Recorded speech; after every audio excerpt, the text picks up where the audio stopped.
So dear student, Dinajpur বোর্ডের সমাধান ইতিমধ্যে চলে এসেছে। সো দিনাজপুর বোর্ডে সবচেয়ে একটু মনে হয় কঠিন করেছে। সো তোমরা যারা উত্তর মিলিয়ে নাওনি অবশ্যই উত্তর মিলিয়ে নিবে। সো আমরা প্রথমে দেখি ১ নম্বরে রয়েছে, সেটার উত্তর হবে সেটা হচ্ছে ঘ নাম্বার।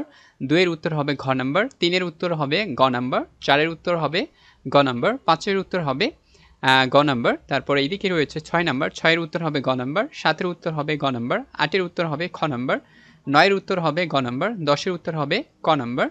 ১১ এর উত্তর হবে খ নাম্বার। সো তারপরে রয়েছে ১২ নাম্বার। ১২ এর উত্তর হবে খ নাম্বার। ১৩ এর উত্তর হবে গ নাম্বার। ১৪ এর উত্তর হবে খ নাম্বার। ১৫ এর উত্তর হবে ঘ নাম্বার। ১৬ এর উত্তর হবে গ নাম্বার।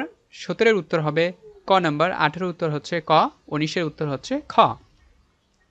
এদিকে ২০ এর উত্তর হচ্ছে ঘ নাম্বার। ২১ এর উত্তর হচ্ছে গ নাম্বার। ২২ এর উত্তর হচ্ছে ক নাম্বার। ২৩ এর উত্তর হচ্ছে ক নাম্বার। ২৪ এর উত্তর হচ্ছে খ নাম্বার। ২৫ এর উত্তর হচ্ছে ঘ নাম্বার। সো এইটুকু ছিল ডিয়ার স্টুডেন্ট দিনাজপুর বোর্ডের আর এমসিকিউ সমাধান। সো যারা অন্য অন্য বোর্ডের সমাধানগুলো দেখতে চাচ্ছ অবশ্যই এই ভিডিও দেখতে থাকো, তাহলে দেখতে পাবে শেষ পর্যন্ত।